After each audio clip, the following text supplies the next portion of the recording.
बिस्मिल्लाहिर्रहमानिर्रहीम। My dear students, अस्सलामु अलैकुम। बड़ा आज का जो लेक्चर है ये एक असाइनमेंट है चैप्टर 7 की। बड़ा ये वो कवर करेगी जो फर्स्ट 3 लेक्चर्स हमने डिस्कस किए थे। Chapter 7 organic chemistry, book 2, lecture 1, 2 and 3। बड़ा उसमें जितना सिलेबस हमने पढ़ा था उसको डिस्कस करने के लिए in the form of MCQs, और जो उसमें से पॉसिबल शॉर्ट क्वेश्चंस आ सकते हैं और जो फाइनल पेपर में आपसे डिटेल क्वेश्चन पूछा जा सकता है, ये सारी चीज़ें इस असाइनमेंट में आपके लिए मैं लेके आया हूँ। तो होपफुली आपको ये बहुत ज़्यादा हेल्पफुल रहेगी आपके लिए और आपको बहुत हेल्प करेगी, आपके कंसेप्ट्स को और ज़्यादा क्लियर करेगी। तो बड़ा शुरू करते हैं ऑब्जेक्टिव क्वेश्चन से, क्वेश्चन नंबर 1 से। फर्स्ट में पूछा carbon range from carbon 8 to 14 is present in fraction, कि जो कार्बन 8 से लेके 14 तक है पेट्रोलियम के, ये कौन से फ्रैक्शन में होती है। ये जो आपने कहा था पेट्रोलियम की फ्रैक्शनल डिस्टिलेशन से वेरियस यूजफुल कंपाउंड्स को सेपरेट किया जाता है। बड़ा ये भी उसी तरह आपकी बुक में एक टेबल के अंदर रेंज थी कार्बन 8 से 14 तक। तो carbon 8 to 14 is present in fraction, बड़ा ये चार्ली ऑप्शन है, कैरोसिन में होती है। कैरोसिन ऑयल के अंदर कार्बन 8 से लेके 14 तक की रेंज में कंपाउंड्स होते हैं। ठीक है जी।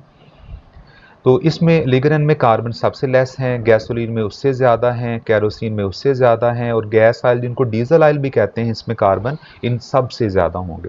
यानी इन चारों में से हायर हाइड्रोकार्बन गैस ऑयल है और लोअर हाइड्रोकार्बन लिगरन है। जो नेफ्था होता है, सॉल्वेंट होता है, लो डेंसिटी सॉल्वेंट होता है। गैसोलीन आपको पता है पेट्रोल को कहते हैं, पेट्रोल जो है कॉमनली गाड़ी में डालते हैं, that is known as octane और गैसोलीन। तो ऑक्टेन से पता चलता है इसमें कार्बन 8 तक की रेंज में एटम्स होने, कार्बन 8 की रेंज वाले कंपाउंड्स होने। Number 2, select one of the following which is organic in nature. हमने बताना है इन कंपाउंड्स में से कौन सा ऑर्गेनिक है। बड़ा ये जरूरी नहीं है हर carbon containing compound organic compound हो, बट जो हाइड्रोकार्बन्स होते हैं ना, या उनके डेरिवेटिव्स होते हैं, उनको ऑर्गेनिक कंपाउंड्स कहते हैं। Quite a few compounds contain carbon yet they are not organic in nature, like carbon monoxide, carbon dioxide. और मैंने आपको फर्स्ट लेक्चर में बताया था, या शायद सेकंड लेक्चर में, कि कैल्शियम कार्बाइड, सायानाइड्स, इस तरह के कंपाउंड्स भी कार्बन कंटेनिंग हैं, yet they are not organic, क्योंकि ऑर्गेनिक कंपाउंड्स की प्रॉपर्टीज़, वो फीचर्स ही शो नहीं करते कि इनको as a solvent, as a fuel use करना, एंड जो इनकी खास टिपिकल केमिस्ट्री है ऑर्गेनिक कंपाउंड्स की, वो ये शो नहीं करते। बट इसमें चार्ली ऑप्शन, हम ना ABCD को अल्फा बीटा चार्ली डेल्टा बोलते हैं ताकि इजीली आप पिक कर सके। मैं बी कहता हूँ, समटाइम आपको डी समझ आ जाती है, तो इसको बीटा और डेल्टा कहेंगे, सी को चार्ली कह लेंगे और ए को हम अल्फा कह लेंगे। Select one the following which is organic in nature, that was Charlie option. इसको इथाइन भी कहते हैं, एसिटालीन भी कहते हैं। Number 3, which of the following is fossil fuel. बेटा जो हमें डेड एनिमल्स और प्लांट्स की बैक्टीरियल डिके के बाद प्रोडक्ट मिलते हैं ना, उन्हें कहा जाता है फॉसिल फ्यूल। तो which of the following is fossil fuel. तो अब इसमें पेट्रोलियम है, कोल है, नेचुरल गैस है, they all are fossil fuels. ये सारे के सारे फॉसिल फ्यूल्स हैं, क्योंकि सारे हमें नेचुरल सोर्सेज से मिलते हैं, डेड एनिमल्स और प्लांट्स की डिकम्पोजिशन से प्रोड्यूस होते हैं। So they all are fossil fuels. ठीक है बच्चों। तो बेटा fossil fuels they are also source of energy, they can be used as a source of light, and they are, जैसे क्योंकि नाम में लिखा हुआ है, they are used as fuel. Number 4, highest percentage of carbon is present in. बेटा ये कोल की डिफरेंट फॉर्म्स हैं। पीट को वैसे ट्रूली कोल नहीं कहते, पीट आप कह लें इनिशियल फॉर्म है पार्शली डिकेड वुड वाली, जो डार्क ब्राउन कलर की है। अदरवाइज अदर देन पीट बाकी सारे जो हैं वो ट्रूली कोल कहलाते हैं। आपने बताना है कि इसमें कौन सा कोल है जिसमें कार्बन की हाईएस्ट परसेंटेज होती है। आपको याद होगा, मैंने लेक्चर में भी बताया था कि ये सीक्वेंस आपने याद रख लेना है, wood, peat, lignite, bituminous coal and anthracite. और एंथ्रासाइट है जो हार्डेस्ट टाइप ऑफ कोल है और जिसका सबसे डार्क ब्लैक कलर होता है, और इसी में सबसे हाई परसेंटेज ऑफ कार्बन होती है। So delta anthracite is correct option. Number 5 था organic compounds which are insoluble in water. अब ऑर्गेनिक कंपाउंड्स जो हैं जनरली कह दें कि they all are insoluble in water, तो ये बात गलत हो जाती है। बट कई ऐसे ऑर्गेनिक कंपाउंड्स हैं जिनमें पोलैरिटी होती है, जैसे अल्कोहल्स हैं, कार्बोक्सिलिक एसिड हैं, ग्लूकोज है, सुक्रोज है, बहुत सारे और भी हैं। तो जिनमें पोलैरिटी आ जाती है, जो वाटर के साथ हाइड्रोजन बॉन्डिंग बना लेते हैं, they are soluble in water. तो ये नहीं कह सकते कि all are insoluble in water, but in given options में से carboxylic acid and alcohols they are polar, so they are soluble in water because of hydrogen bonding. जो alpha था ना, hydrocarbons including all aliphatic and aromatic hydrocarbons including alkanes, alkenes, alkynes and benzene and their derivative. तो जो hydrocarbons होते हैं जिनमें non polar nature है, ये वाटर में सॉल्युबल नहीं होते। They can not develop hydrogen bonding or other type of forces with polar compounds, क्योंकि सॉल्युबिलिटी प्रिंसिपल है लाइक डिजॉल्व लाइक। तो अगर हाइड्रोकार्बन्स नॉन पोलर हैं तो ये नॉन पोलर सॉल्वेंट में ही डिजॉल्व होंगे, जैसे कार्बन टेट्राक्लोराइड, जैसे ईथर स्लाइड पोलर होता है, कार्बन डाइसल्फाइड, ठीक है जी। बट इसमें अल्फा ऑप्शन आ जाएगी। Number 6, total coal resources of Pakistan are estimated to be. ये भी मैंने अपने लेक्चर में आपको खास तौर पे कहा था, ये लाइन आपने अंडरलाइन कर लेनी है, इसको आपने अच्छी तरह एमसीक्यूज के लिए प्रिपेयर कर लेना है। बट पाकिस्तान के टोटल कोल रिसोर्सेज हैं वो 184 बिलियन टन हैं। Total coal resources of Pakistan are 184 billion ton. लेकिन अनफॉर्चुनेटली ये कोई बहुत हाई क्वालिटी के, अच्छी क्वालिटी के कोल रिसोर्सेज नहीं है। इनमें अच्छी क्वालिटी का कोल है लेकिन लेस अमाउंट में है, इसलिए 80% of that coal is use to bake bricks. उसका 80% बेकिंग का ब्रिक्स में ईंटें पकाने के लिए भट्टों में डाल दिया जाता है, बाकी 20% डोमेस्टिक पर्पजेज में यूज किया जाता है। ठीक है जी, चलिए आगे चलते हैं। नंबर 7, इसमें पूछा है slow reaction rates of organic compounds are due to. Organic compounds के रिएक्शन स्लोअर क्यों होते हैं? बड़ा मैंने बताया था ऑर्गेनिक कंपाउंड का सबसे मेन फीचर जो होता है ना, वो उनकी कोवेलेंट नेचर है या नॉन आयनिक नेचर है। So because they have covalent nature, covalent reaction slower होते हैं, आयनिक रिएक्शन फास्टर होते हैं। So because of their non ionic और covalent nature, reactions of organic compounds are slower. 7 में Charlie correct option आ जाएगी। Last number 8, which the following is not a type of coal. अब आपको ये clear हो चुका हुआ है, पहले मैं ऊपर बता चुका हूं कि पीट को ट्रू टाइप ऑफ कोल नहीं कहते। Alpha is correct option. ये अभी पार्शली डिकेड वुड है, डार्क ब्राउन कलर है इसका, इसको कोल अभी नहीं कह सकते। ठीक है बच्चों, ये थे एमसीक्यूज। अब आप देखें कि मैंने आपके लिए इस छोटे से सिलेबस में से 3 हमारे लेक्चर्स हुए हैं, 4 टॉपिक्स हमने डिस्कस किए थे, उसमें से मैंने 14 possible MCQs 14 possible short questions निकाल लिए। फर्स्ट है डिफाइन ऑर्गेनिक कंपाउंड्स। लेक्चर आप देखिएगा, उसमें मैंने पूरी डिटेल बताई है कि their hydrocarbons and their derivative. Second है what is vital force theory, but इसके बारे में भी हम डिटेल बात कर चुके हैं। फर्स्ट लेक्चर में बताया था कि वाइटल फोर्स थ्योरी एक कंसेप्ट था that we can not synthesise organic compounds from inorganic compounds. Organic compounds are obtained from natural sources. ये बिलीव वाइटल फोर्स थ्योरी कहलाता है। Vital force theory J Berzelius ने दी थी, लेकिन अब it has been rejected. Book में first में इंट्रोडक्शन वाले पैराग्राफ में इसको मेंशन किया हुआ है वाइटल फोर्स थ्योरी क्या है। Third, how vital force theory was rejected, but it was rejected by Frederick Wooler when he prepared urea, an organic compound, from ammonium cyanate, an inorganic compound. उसने एक inorganic compound ammonium सायानेट को heat करके उससे urea एक organic compound prepare करके vital force theory को reject किया।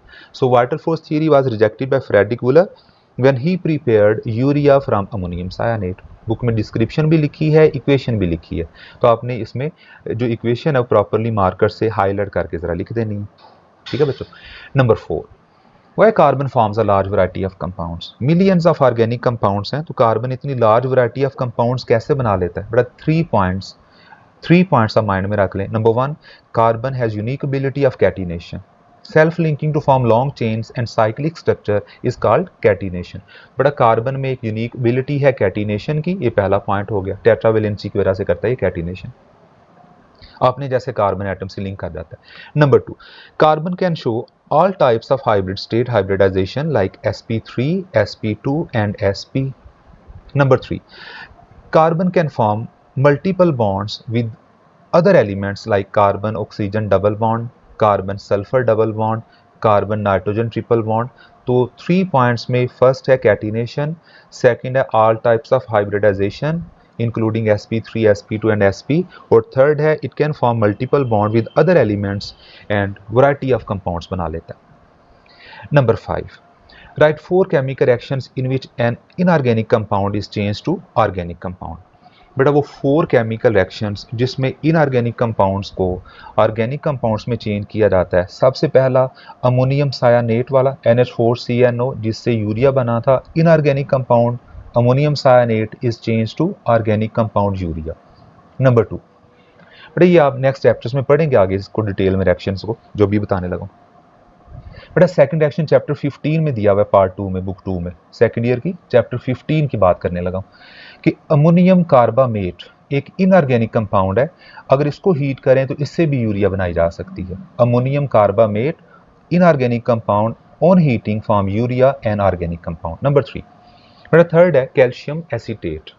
Calcium acetate एक इनऑर्गेनिक कंपाउंड है। व्हेन इट इज हीटेड, इसे कहता है ड्राई डिस्टिलेशन, चैप्टर 12 में पढ़ेंगे। When calcium acetate is heated, it is changed into calcium carbonate and acetone। अब जो एसीटोन है वो एक ऑर्गेनिक कंपाउंड है। नंबर 4, बेटा नंबर 4 में है carbon dioxide. CO2 inorganic compound है, but when it is treated with Grignard's reagent that carbon dioxide is change to carboxylic acid. Carbon dioxide का इनऑर्गेनिक कार्बन ग्रिग्नार्ड्स रीजेंट के साथ react करके carboxylic acid में change हो जाता है। Chapter 10 में आप इसकी डिटेल पढ़ेंगे। ये भी एक ऐसा ही रिएक्शन है। Number 6, importance of organic chemistry. बच्चों ये आपको मैंने लेक्चर नंबर 3 में शायद बताया था कि इंपॉर्टेंस ऑफ ऑर्गेनिक केमिस्ट्री में 3 पॉइंट्स हैं। Number 1, all chemical actions in our body are organic in nature because they involve organic compounds, carbohydrates, lipids, protein जो भी थे। Number 2, we are dependent on organic compounds for our life, like for our food, clothing and medicine. And number 3 ये बताया था कि many synthetic compounds synthesised today are organic in nature. आपकी book में एक सेपरेट पॉइंट, एक separate heading है, छोटा सा टॉपिक है इंपॉर्टेंस ऑफ ऑर्गेनिक केमिस्ट्री का। जी बच्चों नंबर 7 है right a flow sheet of conversion of would into various form of पीट। ये वही बॉक्स दोबारा आ गया जिसमें कहा था सीक्वेंस याद करना है। वुड से पीट, पीट से लिग्नाइट, लिग्नाइट से bituminous coal and finally anthracite. But इसी से आगे नंबर 8 मैंने नेक्स्ट पेज पे मार्क करवाया था आपको कि व्हाट इज कार्बनाइजेशन और डिस्ट्रक्टिव डिस्टिलेशन। बट इसको मैंने एक इक्वेशन की फॉर्म में आपके लिए इजी करके बता दिया था कि कोल जो होता है ना, अगर उसे at 500 to 1000 degree centigrade heat किया जाए in the absence of air, that coal is changed, is decomposed into coke, coal tar and coal gas. So converting of coal into coke, coal tar and coal gas at 500 to 1000 in the absence of oxygen is called carbonization or destructive distillation. Number 9, how various fractions of petroleum are separated. इसके लिए मैंने एक classical sentence बोला था। मैंने कहा था petroleum is a useless product containing useful components. So various useful components are obtained from petroleum. Crude oil जिसको हम कहते थे, क्रूड ऑयल को रिफाइंड कर लें तो पेट्रोलियम कहते हैं। तो पेट्रोलियम के वेरियस फ्रैक्शंस को सेपरेट करने का मेथड है fractional distillation. Heating the mixture and components are separated on the basis of difference of their boiling points. Technique is called fractional distillation. Number 10, what is meant by crude oil?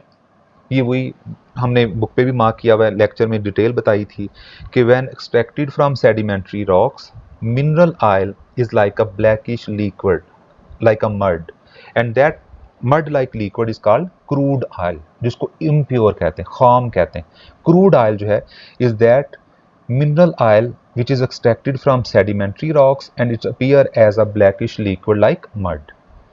उसको फिर refined करते हैं तो petroleum कहते हैं, और उसकी फिर फ्रैक्शनल डिस्टिलेशन करके वेरियस फ्रैक्शंस को ऑब्टेन किया जाता है। फोसिल फ्यूल्स बेटा ये इंक्लूड करते हैं तीनों main sources of organic compounds like petroleum, coal and natural gas. They are obtained by the decay of organic matter present in animals and plants. और इसमें कंडीशंस क्या थी? High temperature, high pressure and bacterial decay. High pressure है, high temperature है, bacteria decomposers इसे decay करके fossil fuel बनाते हैं, ऑर्गेनिक मैटर जो एनिमल्स और प्लांट्स में होता है। इसमें तीनों शामिल हैं, पेट्रोलियम भी, नेचुरल गैस भी और कोल भी। Number 12, differentiate between gasoline and gas oil. बेटा जो गैसोलीन है ये लोअर हाइड्रोकार्बन है, जिसको पेट्रोल भी कहते हैं, ऑक्टेन भी कहते हैं। इसमें कॉमन कार्बन रेंज कार्बन 6 से लेके कार्बन 8 तक होती है। जो मेन गैसोलीन के कार्बन कंटेंट्स हैं, कंपाउंड्स हैं, they are from C6 to C8। Gasoline में मेजर कंपोनेंट गैसोलीन की बेस पे हम उसको कह देते हैं ऑक्टेन, पेट्रोल। और जो गैस ऑयल्स हैं बेटा ये हायर हाइड्रोकार्बन्स हैं and their carbon ranges from carbon 14 to onward, बल्कि आपकी बुक में कार्बन 13 टू ऑनवर्ड लिखा हुआ है। गैस ऑयल में डीजल ऑयल आ जाते हैं, ये वेरी हायर हाइड्रोकार्बन है जो हैवी इंजन्स में, हैवी मशीनरी में एज अ फ्यूल यूज किए जाते हैं। Gasoline lower, gas oil higher hydrocarbon हैं। कार्बन रेंज लिख दीजिएगा साथ, और अगर आप बॉइलिंग पॉइंट्स लिख दें तो क्या ही बात है, एग्जामिनर खुश हो जाएगा और कहेगा वाह क्या बात है। चलें जी, number 13, what are homologous series. But ये हैं वो ग्रुप्स जो सिमिलर कंपाउंड्स को हमने कैटेगराइज किया था। There are millions of organic compounds but they are categorized, they are classified in few homologous series. Members of one homologous series have same general formula, they have same functional group, they have same chemical properties, they have gradual changing physical properties. एक जैसे groups, एक जैसे compounds का group homologous series कहलाता है। Classification के लिए series बनाई गई थी। Two adjacent member of homologous series के फार्मूला में CH2 का डिफरेंस होता है, और two adjacent member of homologous series के मैस में 14 का डिफरेंस होता है। बेटा लास्ट पे है व्हाट इज नेचुरल गैस, ये मीथेन को कहते हैं। मीथेन CH4 है। बेटा मीथेन जो है उसको नेचुरल गैस का मेजर कंपोनेंट 90%। वैसे ना नेचुरल गैस में अगर एग्जैक्ट कंपोजिशन देखें तो ये कार्बन 1 से लेके कार्बन 4 तक है। Natural gas is mixture of low boiling gaseous components from C1 to C4 including methane, ethane, propane and butane. लेकिन नेचुरल गैस का सबसे मेजर कंपोनेंट 90% मीथेन होता है। बाकी जो 10% है उसमें इथेन, प्रोपेन, ब्यूटेन भी आ जाते हैं। बेटा मीथेन को मार्श गैस भी कहते हैं, आपको याद होगा मार्श गैस, MARSH, क्योंकि ये मार्शी एरियाज में जहाँ कीचड़ वगैरह होता है वहाँ bacterial decay of organic matter से रिलीज होती है। तो मेजर कंपोनेंट नेचुरल गैस का मीथेन है और exact composition C1 to C4 है। उसके आगे आ जाते हैं डिस्क्रिप्शन वाले डिटेल क्वेश्चन। फर्स्ट है describe important sources of organic compound. यही 3 डिटेल में हम लेक्चर में डिस्कस कर चुके हैं, petroleum, coal and natural gas. Second था write on the characteristic properties of organic compound. बेटा ये मैंने आपको सेकंड लेक्चर में बताया था। ऑर्गेनिक कंपाउंड्स के फीचर्स में सीक्वेंस आपकी बुक में हेडिंग्स दी हुई हैं। कैटिनेशन है, नॉन आयनिक नेचर है, सॉल्युबिलिटी है, complex nature, isomerism, slow rate of reaction and solubility.